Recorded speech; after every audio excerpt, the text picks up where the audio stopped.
My name is Ken Hackshaw. I'm the president and founder of the Caribbean Risk Management Institute. I decided to do a podcast called Risk Unfiltered. Risk matters to all of us, and Risk Management 101 teaches us that it must start with us, the individual, first.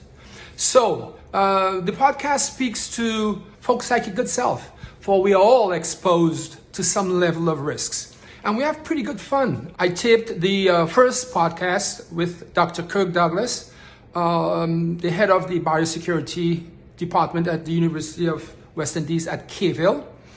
Very interesting conversation. And you would see that in a few moments. It's interesting that we are having this conversation. It's actually very timely, not just because of COVID and the interest around pathogens and pandemics, but you sent me a document and couple weeks ago, and I was going through it, and I have a bunch of questions which is so germane to the conversation we're going to have, which is the convergence of risk management and biosecurity. And I actually learned a term called affective skills. So affective skills is behavior and attitude that students learn to be effective in their personal and professional lives. Who would have thought that? Who would have thunk? Kirk, did you know about that? No. Well, it's in the document that you would have sent me weeks ago. Hi, Kelly. Okay. It's new to me too. I didn't hear that before. Yeah. Listen. So, Kirk. Hi. So, Kirk, why don't I start by doing the following? So, I'm going to ask you a few questions based on what we know of biosecurity. The theme here is the convergence. What role does effective risk management, risk assessment play, should play, ought to play? And where do you see that convergence going forward in your space and at Cavehill? Yeah? Okay. How can we best integrate, align the two disciplines, right? And given what I would have read, it's actually very inextricably linked if we didn't know that before. So let me just read something to you and then you give me your feedback. And it speaks to the convergence topic. It goes like this, and I'm reading from Dr. Douglas, the guest editorial document, Biosecurity Spaces, Practices, and Boundaries. Yeah?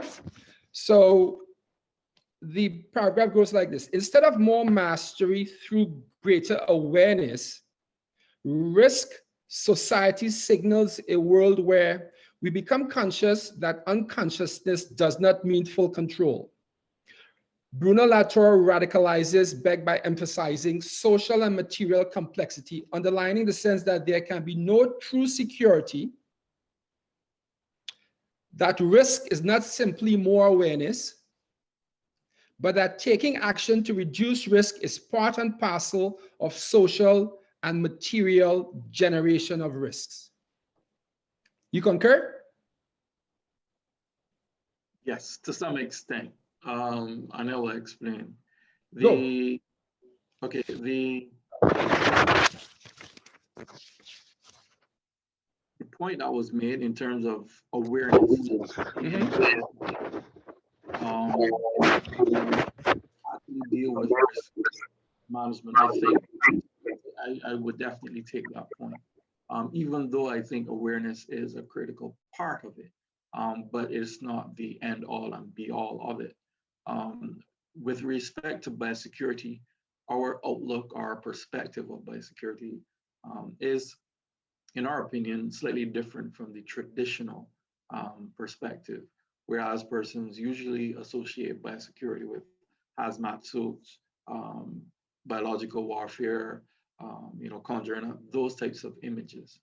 We have gone back to the root of the word biosecurity. So we've looked at the prefix and the suffix, and we've taken bios, which means one life, and securus, which is the root Latin word for security, and that means to make, to reduce or remove anxiety, and basically to make one feel safe. So we then tried to see if we could come up with a definition that would encapsulate that, and also bearing in mind the context within the Caribbean. Within the lecture, I would have explained why that is important. Because within the Caribbean, we have a unique set of vulnerabilities. We have hurricane severe weather systems, we have African Sahara dust, we have earthquakes, we have volcanoes, we have rising sea levels, we have climate change, we have so many things converging all together within this small area. And then we have layered on top of that the issue of the biodiversity decline in the Caribbean and also in Latin America. There was a 2020 report compiled by the WWF, the Worldwide Wildlife Fund, and that study revealed that between 1970 and 2016, that the wildlife populations in the Caribbean and Latin America have declined by 94% compared to the rest of the world. So we are almost triple some of the other areas with our regions within the global sphere. So we have a number of layered complexities within the Caribbean. So the traditional view of biosecurity is not necessarily going to work. So what we did, we've defined biosecurity as the science and practice of safeguarding lives and livelihoods. And how do we do this? This is through the reduction of systematic vulnerabilities to biological ecosystems. So anything that affects biological ecosystems and threatens lives and livelihoods, that comes under the banner of biosecurity.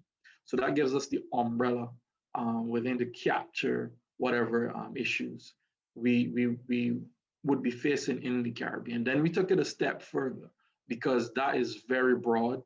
And what we would need then is some mechanism in order to start somewhere.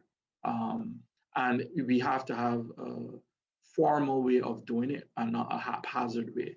So we actually devised and designed an analytical tool, which we call Cavehill.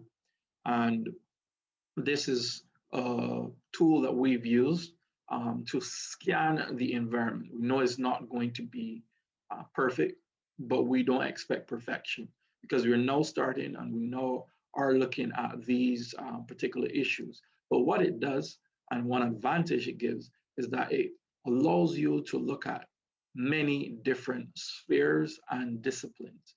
And so it drives a multidisciplinarity in terms of your perspective of the issues that you're looking at. And the Cavehill acronym stands for political, economic, social, technical, health, and this could be animal, human, and plant. Then there's environmental, then there's ethical, and then there's legal. So all of those dimensions we actually examine and take a look at and see how we can then craft comprehensive and suitable solutions to tackle the issues. So with respect to the question you had asked in terms of risk management, what we are doing is trying to reduce vulnerabilities. And we have to look at the risks that are posed by these particular threats from within the region, whether they be due to climate change, whether it be infectious diseases, whether it be human trafficking or narco trafficking, or something that's happening in any area. But we've had to within our limited resources and our limited scope in terms of what we know that we can achieve, we have then had to define 3 focal areas with which we will operate within those boundaries, so that we don't extend ourselves too much, because you can take on too much and then you can lose your effectiveness and also your impact. With respect to the risk management, we think this is important and action needs to happen. And yes, risk assessments are definitely desirable. You need to collect data. You need to have an informed view of what the risk potential that exists, and then you have to craft ways of mitigating against those risks. And some before they happen, and some, because they're already happening, then you have to try to figure out how can you reduce their impact. So that's where I think the convergence of risk management and biosecurity comes. Okay, so a couple of things. So how are you now? Well, when I say you, I mean the department and Cavehill. How are you now identifying your risks? What are you? Is there a methodology, a framework, or is it, you guys get together and you do some brainstorming, or is it just based on historical data? It has happened, so we know it's going to happen again. I mean, how do you then identify? How do you come up with risks, and what exactly? How do you define risks in the biosecurity space? Well, I know that's pretty front-loaded questions, but let's see if you could build a framework to help you move forward. Okay, with respect to risk, these would be things that we will have observed, whether it be in global or regional space, that are have tremendous impact on lives, human life, animal life, or plant life, and also livelihoods. Then we look to see if those particular issues are present in the Caribbean. With respect to UWI, in terms of, do you mean the organization?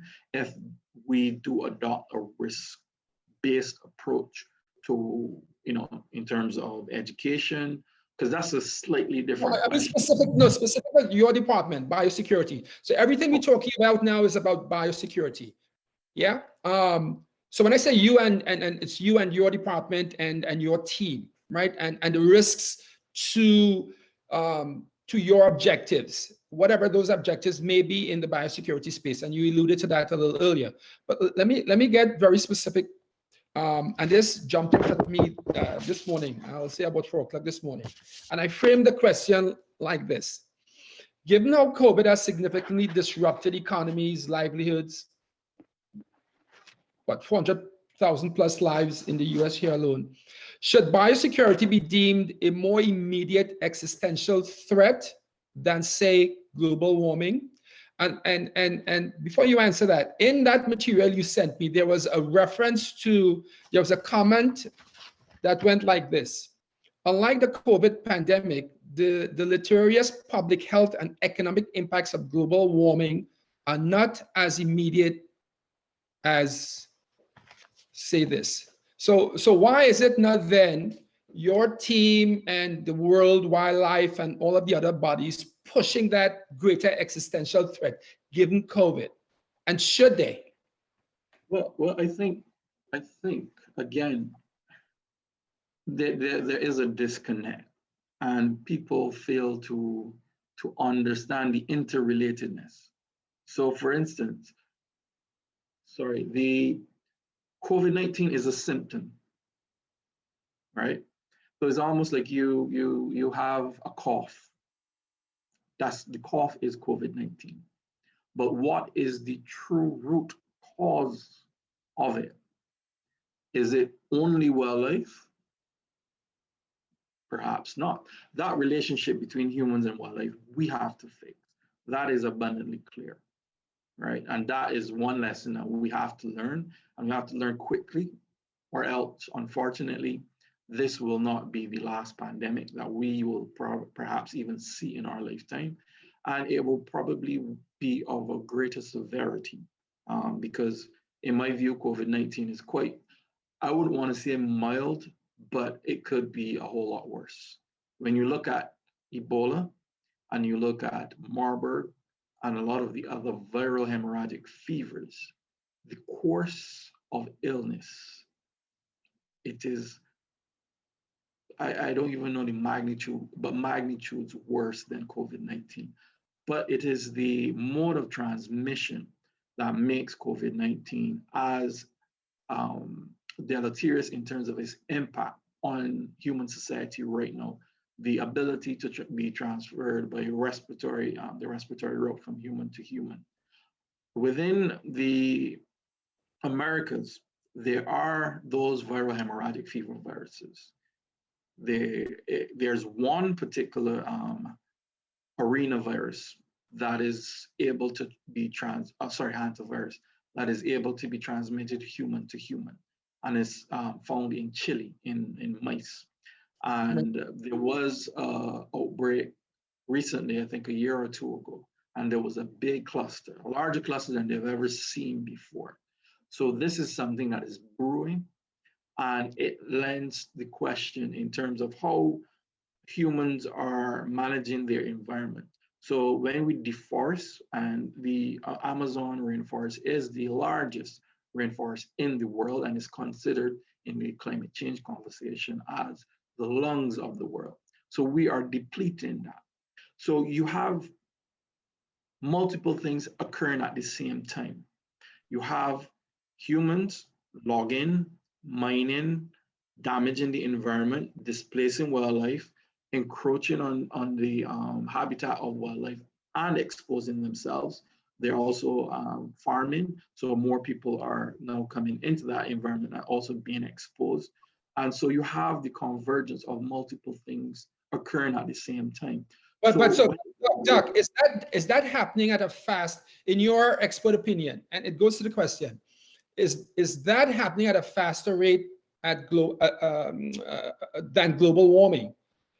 And the thing is that they're both connected. Excuse me. So there's something called emerging risks, deliberately emerging risks, and these are defined terms. So a deliberately emerging risk is things that we are doing unto ourselves, like logging and taking away the habitat of wild animals.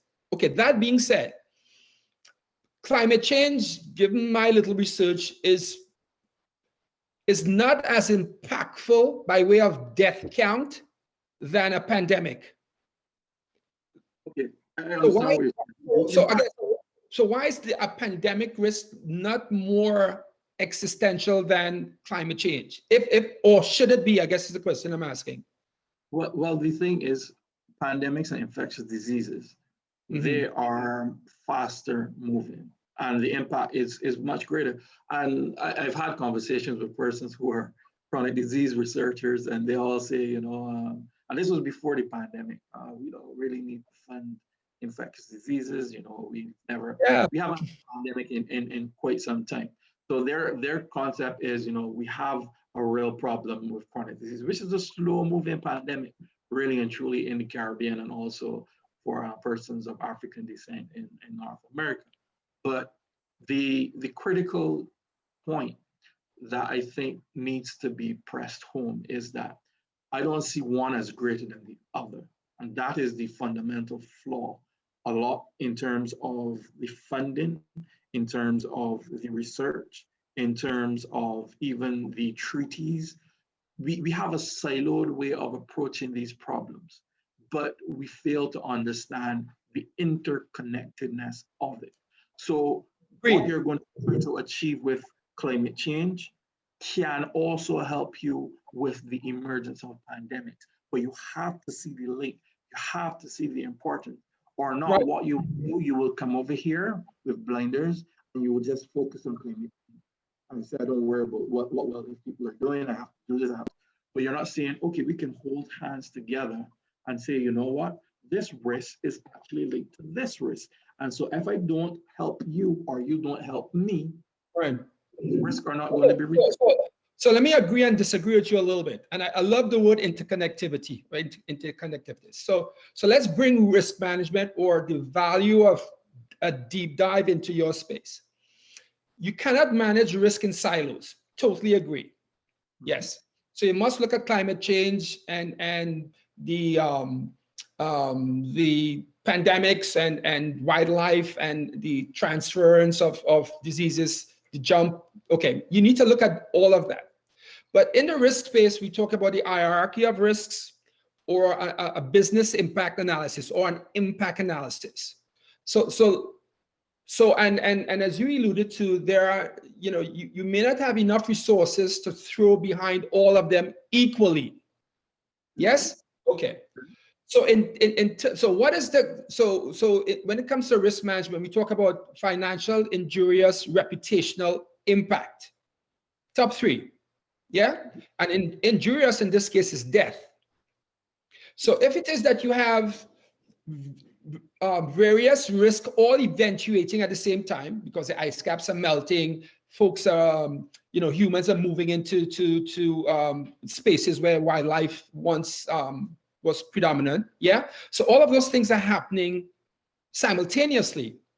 Yes, you need to look at it, but by way of an impact analysis, where is the greatest impact being felt now?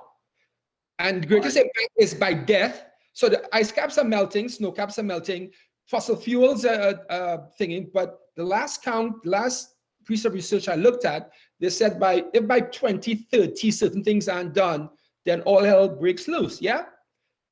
But you have 2-point-something million people that have died thus far because of this coronavirus.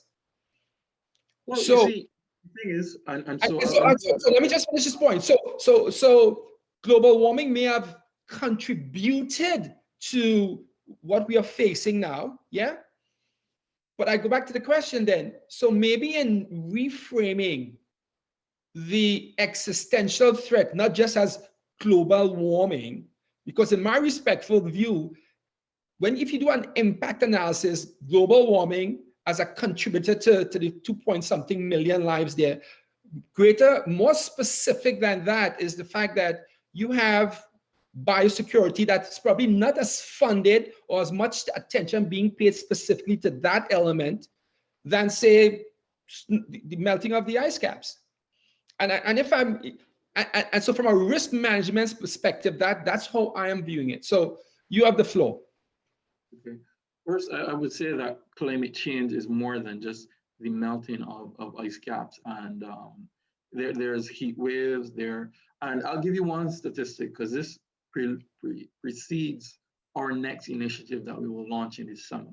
And this is on air pollution in the Caribbean. So we are going to launch a clean air initiative for the Caribbean. The WHO, they have released a statistic that shows that 7 million people die every year, right, because of pollution. Right. So when you put that up next to COVID-19, thus far, right? But that happens every year. Okay. Every year. So that is why I want people to understand that it is not that this is bigger than this or this is bigger than that, because they all threaten lives. They all threaten livelihoods. So if we try this piecemeal, this is bigger than that, and they have to do that. You can't do everything all at once. That is guaranteed. And for instance, if you were running a business, you would look for the thing where you're leaking money the most and try to fix that, right? But sometimes if you do that, what you recognize is that if you try to focus only on that problem, then the other problems get worse.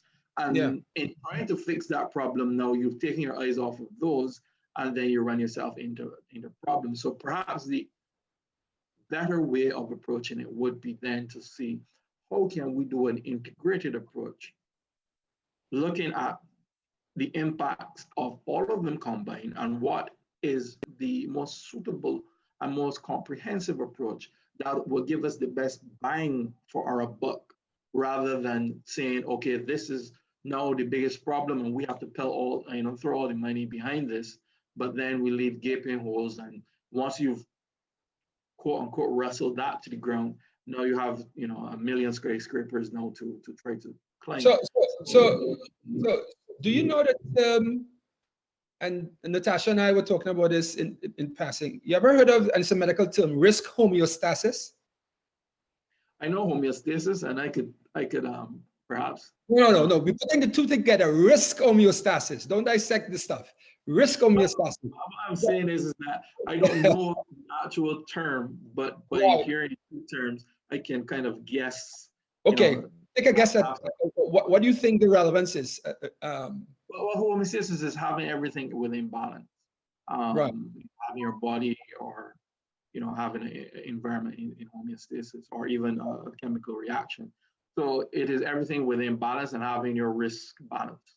Right. So, but in the risk space, when we talk about risk homeostasis, it's similar to the analogy you just raised there. With you can't be doing this and forget that, and so it speaks to putting a control to mitigate one risk for the most part, and that control becomes a risk unto itself, right? Or you take more risk because of the control.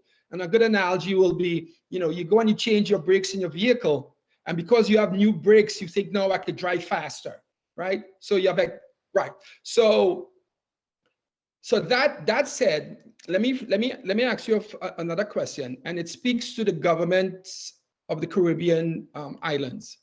Most of the government of the day currently are looking at business continuity and disaster preparedness from a legislative standpoint. A good example would be Bahamas has a ministry of disaster preparedness. But in their heads, and again, I'm looking for feedback from you. In their minds, and rightly so, business continuity or disaster preparedness was always around hurricanes or earthquakes, something infrastructural. Do you believe that in building legislation around business continuity or disaster preparedness, that there needs to be some focus on biosecurity as well, given what we are experiencing now? Yeah, I think so. And one article that we have currently in press for publication speaks to that in terms of having pandemic insurance. Right. This isn't a concept that is even too foreign, because when you look, for instance, at bird flu and the impact of bird flu around the world when it was, I think, in 2005, between 2005 and 2007, what had happened at that point in time is that a number of farmers took out insurance against the eventuality or the risk of their flocks contracting H5N1 and having to depopulate all of their flocks. And that happened for some of them, I think even in the UK. And you had to have mass burials of the flocks. So you had to dig large pits and burn them and cover them. So the idea of having insurance against infectious disease outbreaks or pandemics is not unprecedented. However, when it is at the magnitude as it is for COVID-19, the question is how are you going to offset that risk as an insurance body or organization? You would perhaps prefer to have done it beforehand, right? Build up the mass of finances, and then in the eventuality that occurs, then you would have to make your payouts. But that is something that I think will evolve over time in terms of the risk product that insurance companies may offer in terms of business continuity. Right. Take no insurance also on the lives of the C-suite employees that they may even have, because these are critical members to the functioning of businesses. So it is in the conversation, and I think over time you'll start to see it emerge, because it is a risk that now people actually recognize pandemics are not a fairy tale. Yeah, but Doc, the overtime approach, knowing some of these decision makers, as I think I do, a risk has already eventuated. right? So I don't know how many lives would have been lost in Barbados. So this coronavirus is here. And to your point, it's not going to be it's not the first, and nor will it be the last. And so in its very construct, disaster preparedness is preparing for disaster. It could be 1 year from now, 2 years from now.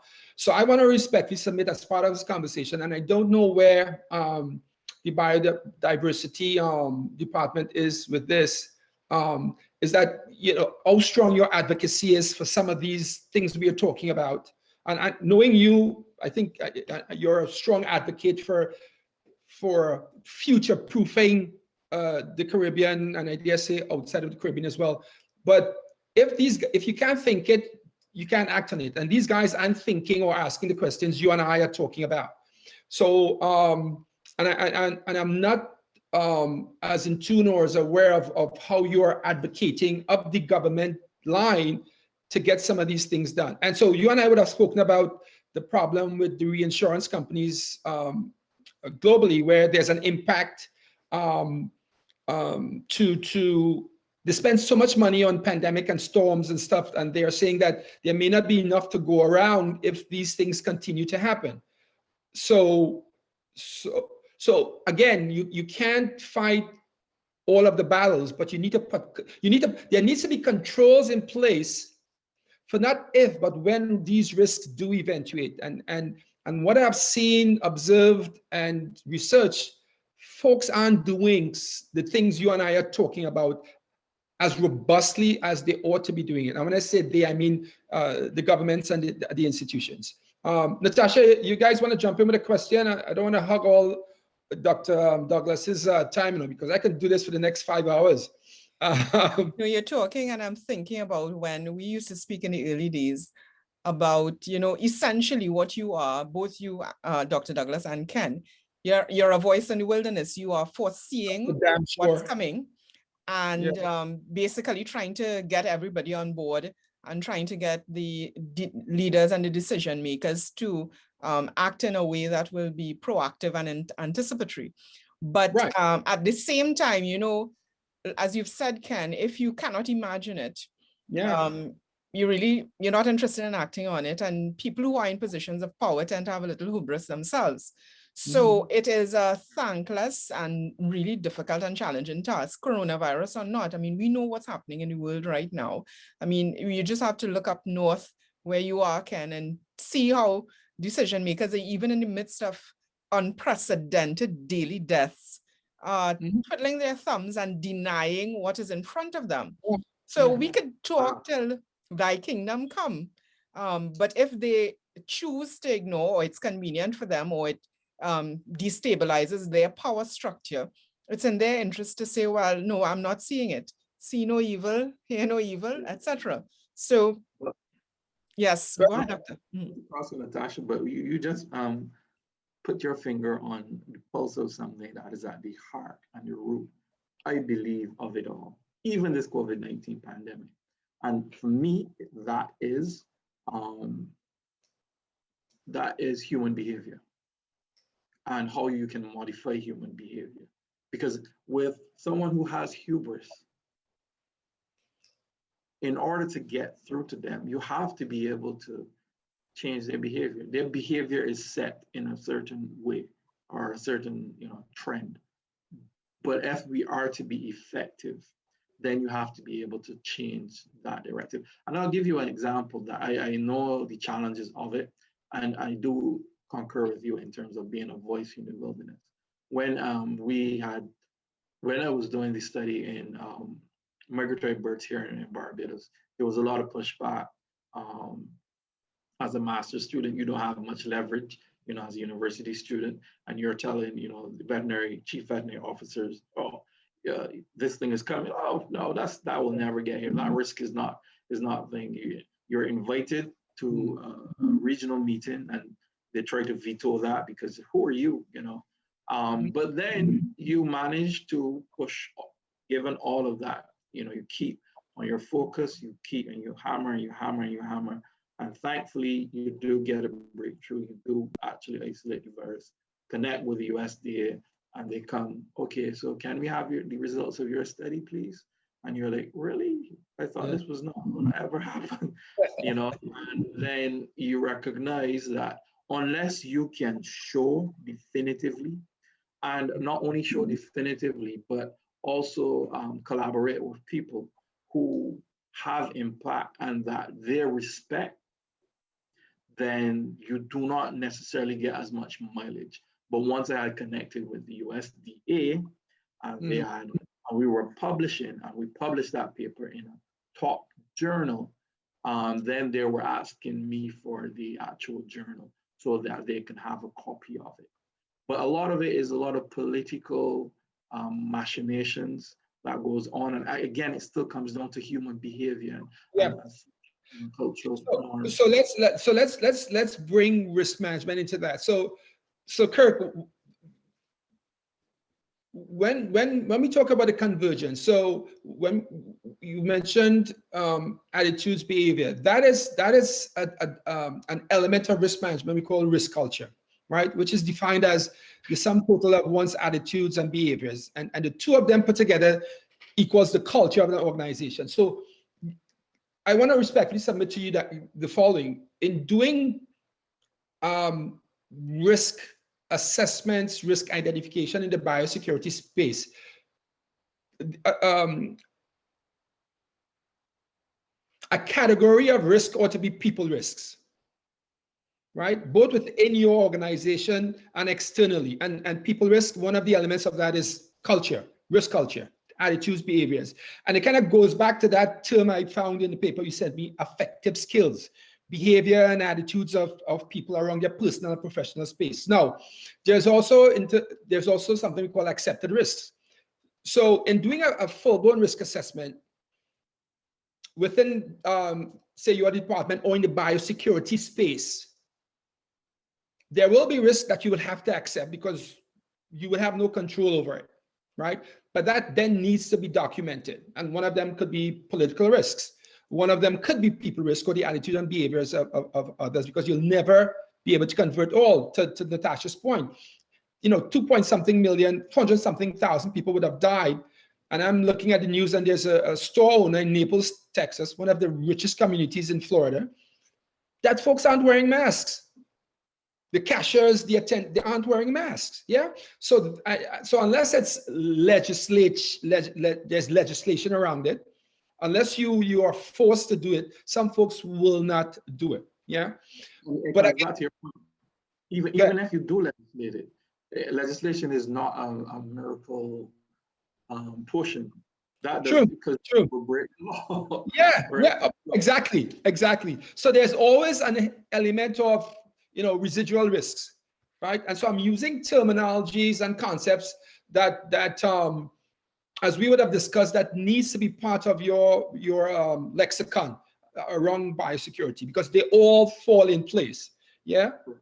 Is Kelly there? Kelly? Yes, I am. Do you have any questions? Also, Doc, I need to forewarn you.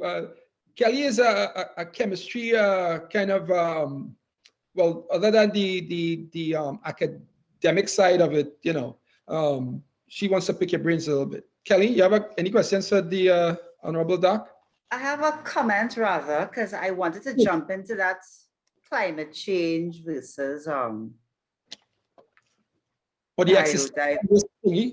I wanted to jump into that debate because I think the real root cause of it is really mankind's indiscriminate use of natural resources.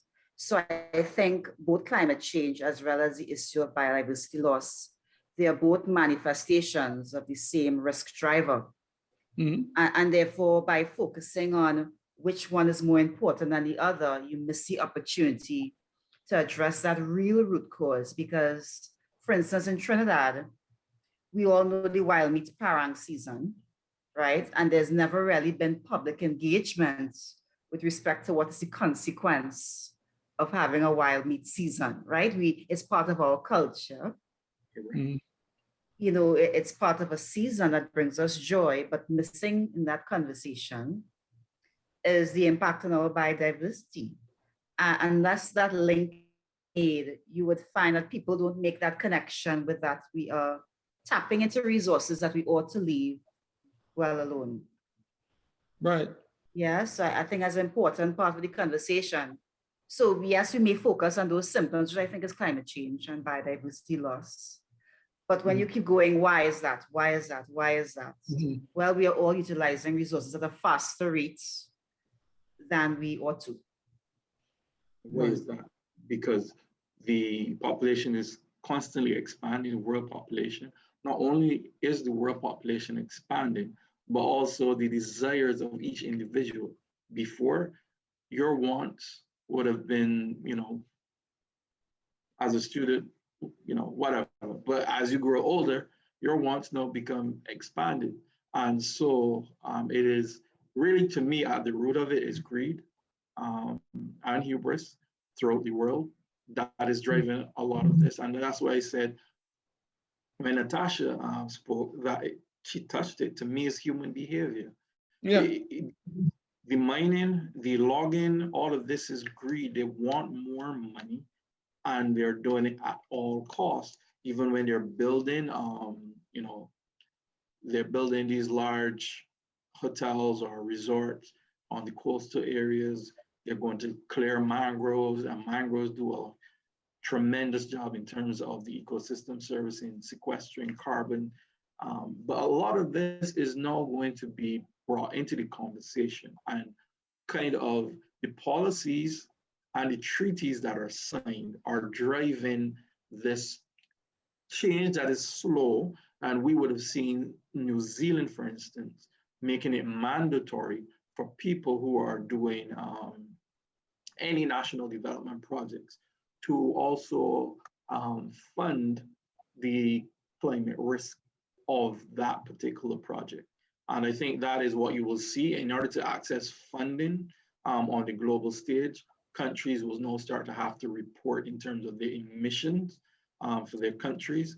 And so it is more or less the countries are going to be goaded into becoming more responsible fiscally, not because they really want to or they have a desire, but if they want to access funding, then you basically have to do it.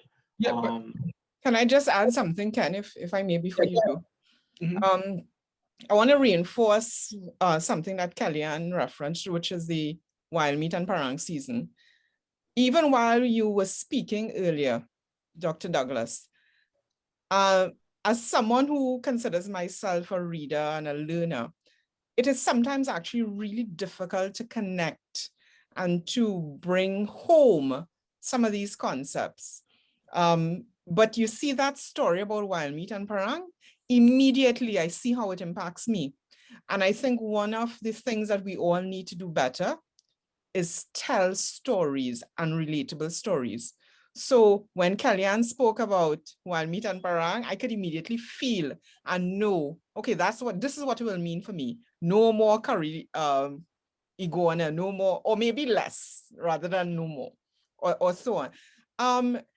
We need, in telling our stories, to remember who our audience is and not think that the story will have the impact just facts and figures. Well, I mean, it's obvious. I mean, look at this, 400,000 people dead. But it's hard for average Joes, and ourselves included, to really understand and internalize what that means to the point where it can help us to change our behavior, because we're going to have to behavior change. So that's one. I think we need to start not just using the facts and figures, but making our communication and advocacy that much stronger by using relatable stories like parang and wild meat. So that's one. The other thing is a pushback, Dr. Douglas, on something that you said about, well, it's not a pushback so much as a new perspective, maybe. Yes, a lot of this is caused by greed, but part of it is also, I think, caused by a growing inequality. So you have, on the one hand, people who have way more than they will need in 10 lifetimes, need being relative, of course.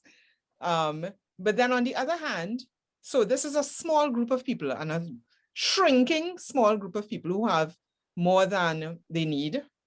And then you have a growing section of the global population who have less than they need to survive, not just because, not want, but to survive. You have growing levels of poverty throughout the world. And in order to survive, people end up doing things like logging. So it's not just greed. You have people who are just trying to survive. I mean, when you think of the migration crisis and what's happening in Venezuela, there's an argument about whether or not these are economic immigrants versus people who are just trying to survive and feed their kids and, you know, deal with their health situations. Which is it? It actually could be both. So how do we deal with it from a risk perspective? Yeah, and you know what, to piggyback on Natasha and Kelly's point. So, let me personalize it. So if I'm lecturing or trying to convert someone, sometimes you need to talk to them like they're a 6-year-old, especially when it comes to the risk management space. So it needs to be relatable, but also palatable. And in the essence of full disclosure, I don't eat any wild meat. I don't eat anything that's run faster than I do. So no iguanas or deers. I'm sorry. So yeah. So Kirk, I think, and with reference to relatable and palatable, very few people, and I didn't make the connection until I started doing research. So when folks hearing about the existential threat of global warming, unless you're in the space, I will bet you, and Kirk, you look like a very independently wealthy young man. So I can't match my salary to yours. Maybe Kelly's to yours, but I don't think too many folks, especially in Trinidad and Tobago, and let's say at the decision-making level, could connect the dots between biodiversity or wild meat or the jump from of diseases from animals to humans and global warming. Folks aren't making that connection, because I certainly didn't until I started doing a deep dive. Yeah. No. And so to the point that we are making, and again, bringing in the risk management space, risk communication is critical. Oh, by the way, these are all Kirk, modules within our ERM. Hey, what are you doing tomorrow, Kirk? You have like a 15-20 minutes tomorrow. We have a class. Well, it starts this evening, but I would like to invite you to come and share some thoughts on these same things we're talking about with the students tomorrow. It's at Lockjack Global School, but everything is online. So think about it. If anytime between 9 and 3, if you have 15-20 minutes to share certain perspectives around this topic we are talking about. But going to Natasha's point, I think she, again, and you're quite right in terms of it is not always about wealth, because you mentioned, for instance, those migrants from Venezuela. But my question would be, why are they coming over? And what is the root cause behind that? And for me, it is the greed of Maduro and all the people who've tried to invest in terms of extracting the petrochemicals from, and that's the real decline of Venezuela. And that then, that fallout led to the situation where those persons now have to fight for survival. So not saying that everyone who's in it has greed, but when you look carefully behind the scenes, you will see that the fallout from the situations that are caused is really greed that's really behind it. And you have persons who are unscrupulous, who, they have they're criminals. Let's put it, a lot of them are criminals. And so some criminals are very smart, but, it has an impact. And so in order to change that, I do agree with you in terms of communication. And that is critical. And communication is not just, saying it and speaking it out the correct way, but it's the actual person on the receiving end, receiving it and fully understanding and comprehending. So you have raised a very critical issue, because I think even with the COVID-19 pandemic approach, that is something that is also missing. And it was missing with the Barbados response, because you had communication occurred, well, not communication, you had press conferences, but these were press conferences, but what you really needed was a conversation, and you needed public health messaging, And for me, I think that a lot of lessons could be learned from the HIV pandemic and the way how we had to evolve in terms of risk communication and also communication. And that helped to raise awareness at all levels of society on what this, to grapple with what the problem was. But I think that COVID-19 has to now go through that evolution. You will see people using culture in terms of using humor, even songs, that will convey the message in a way that's palatable for one and all, and that they could even share with their friends and they can have a laugh and discuss about it even. And, that to me then shows that you're actually reaching to because one person who doesn't get it is a danger. And so it can't be, okay, well, I'm just doing this because the WHO is saying it. I really need to know my people. I need to know my culture, and I need to then communicate using those avenues effectively to people. And that's something that we are aware of. And one thing I've spoken with our group about is looking to develop a communication plan, because two of our main objectives are, one, to raise the visibility of the center, and two, to raise the level of awareness locally and also extra-regionally. And so that communication plan is going to be very important so that people understand who you are and what you do and what you do. And we are going to develop that.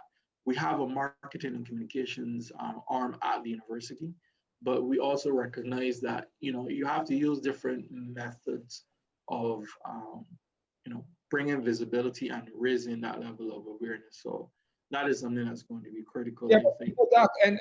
So let me suggest, and the academy could be one of the tools that you can use for this, vis-a-vis even what we're doing now.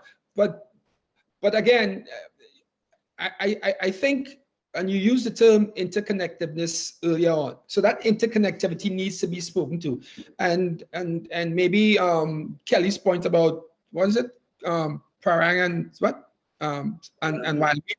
But again, relatable and palatable, and connecting the dots, because again, I go back to that global warming and zoonotic and transference of disease from you. They're all interconnected, but unless you and your team makes that point. So I don't think, and it's sort of like what you were saying earlier, you can't speak to it in isolation. So you can't speak about biodiversity without speaking about that. So you have to connect those dots, right? The other thing, one last thing I want to mention is not just about getting out the message, but who, because unless you get someone who fully understands conceptually, philosophically what we're talking about, you can't hand this off to someone who, just because there's no communications. So they have to speak from the inside out, right? And unfortunately, that behoves folks like us. So when we are speaking of the, whether it's integrating ERM or ERM in the global space, that's why, individuals like Natasha and Kelly will join me in advocating for these things. But communication is key. And you also need to speak respectfully on the ROI to what you're doing. And sometimes the return on investment is not just obviously it's not monetary, but if you don't do this, then you'll die, right? And again, it wouldn't reach everybody, but it's not just what you communicate, but how we communicate and who does that communication. So one of the methodologies or the concepts in risk obviously is risk communication, right? Gentlemen, if I may interject, we're now at an hour. I know, when we get started, it's really it's easy to go on and on. I think we've had a great conversation, but I know we would need to wrap up. Do this. So yes, Dr. Douglas, absolutely. thank you for taking the time. Go ahead. You want to say something? Yeah, I'll just come to Kelly's point. We are actually doing a wild meat study in Trinidad and Tobago and also in Jamaica. We are planning to roll that out either this month or next month. So that will be rather interesting. I know they eat wild meat, so they'll participate. Yeah. But we do recognize that it's a cultural phenomenon, not only in Trinidad and Tobago, but a lot of other Caribbean countries, not very much so here in Barbados, but definitely in Grenada, St. Vincent, Dominica, even Jamaica, because that's one of the pilot sites that we're doing it. We're doing Jamaica and also Trinidad and Tobago. But I know that the hunters are, how should I say, cautious because they think that we want to shut them down, but that is not the case. All we want to do really is to understand the risks that they actually. What's that word again? Yes. Yeah, the risk that they encounter when they go into the forest, because the risk is not in the actual curry that you curry armadillo or lap that you eat.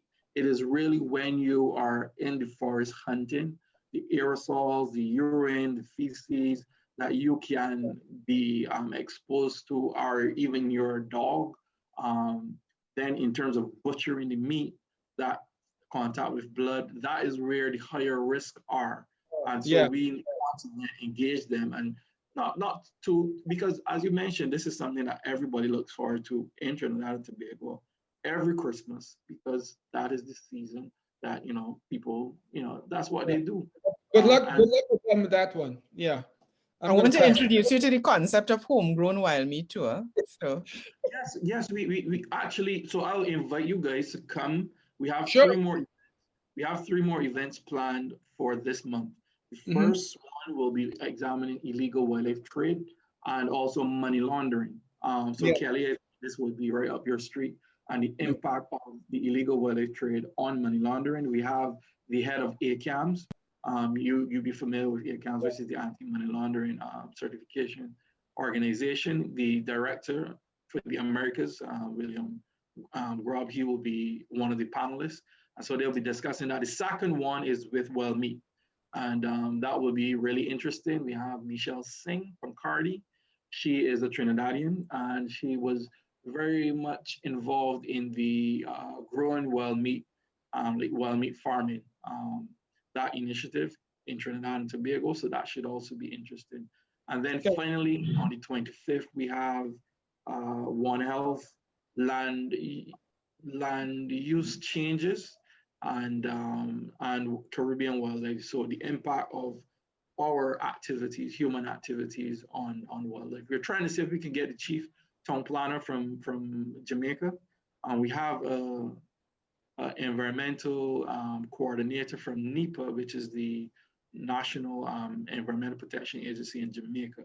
So he will be on the panel, but we're waiting to see if we can also get a town planner, so we can discuss issues of our urban and rural development and their impact on wildlife and biodiversity. But yeah, I think that you guys will be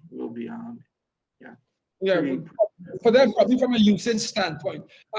So Dr. Douglas, I want to thank you for taking the time to meet with us. This is we actually this might be a nice little segue for us to have a conversation around a certificate in health risk management that we have developed. But we'll do a sidebar and then probably bring you back to talk through that as well. That will be offered through the academy. We have 3 courses that are pending approval, short professional courses that the center is going to be offering as well here.